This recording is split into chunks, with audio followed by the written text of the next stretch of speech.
So Dan, we're talking about your travels and living overseas, and you have a concept you call slow travel. Can you explain what slow travel is?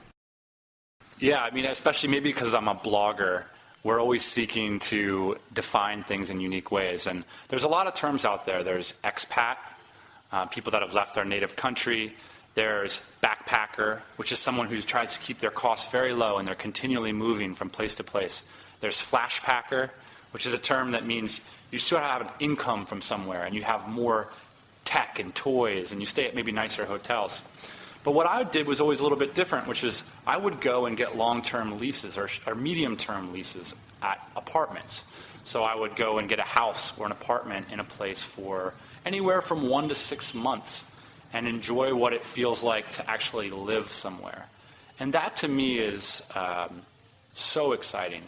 You know, although the sights and everything are cool and hanging out with tourists can be fun, I much prefer to go down to the local cafe, open up my laptop, talk to the people that are working there, and really get a sense for what it's like to live in a city. And over the course of my career, what that's looked like is you really develop a deep connection with the places that you live in. You might hire people there. You have really good friends there. One of the downsides of being a tourist is that you never really can develop friendships. And so what I found is that I go back to revisit a lot of the places that I once lived because I have lifelong friendships there. So that, to me, has really been the benefit of slow travel. And I have a theory about friendship. I think, you know, really you can't go to a place for just 1 month. People won't invest their time in you. So if at least you're going to stay in a place for 3 to 4 months, I think that's sort of the turning point with a lot of people. And they'll say, hey, yeah, you know what? Let's go try to be friends. Let's go out and do something together.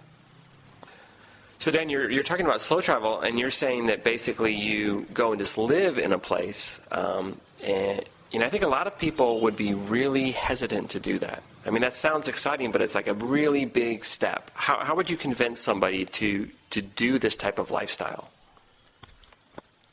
Well, the first thing is to get connected on the blogosphere with a lot of other people who are doing it. Because I think that once you see other people doing it, the mystery comes away and you realize, hey, this is something that I could do. This is achievable for me.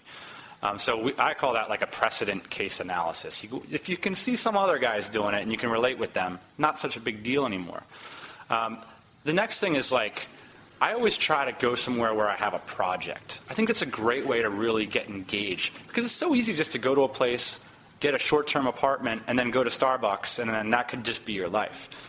Whereas, you know, when we came here to Bali, we decided that we're going to set up a house and we're going to invite interns over and we're going to meet entrepreneurs from all around the world. And that's why we're going to Bali, because Bali is a place that everybody wants to go. If you mention Bali to somebody, they're like, I would love to go to Bali someday. And that's great for meeting people, so that's why we came here. My last location in the Philippines, I went there with a project to hire people because I knew it was a great place to hire people. Place before that in Vietnam, I decided that I wanted to do investments in Vietnam. It's a great place to put capital. Of course, that was before the financial crisis, so that didn't work out for so long. But I find that the idea of having a project gets you engaged. For me as a business person, I've never gone somewhere and not hired somebody there. And that act in and of itself helps me to get engaged. Now, if you're not a business person, a lot of people would come to a place like Bali and say, I'm going to learn how to surf, or I'm going to learn how to cook local Indonesian food, or I'm going to learn the language. Those kinds of projects, I think, are really useful for the slow travel concept. And they're a unique opportunity, because if you're a tourist, you don't have time to set up a business or to learn the language. And that's the unique opportunity for the slow traveler. I'm sold.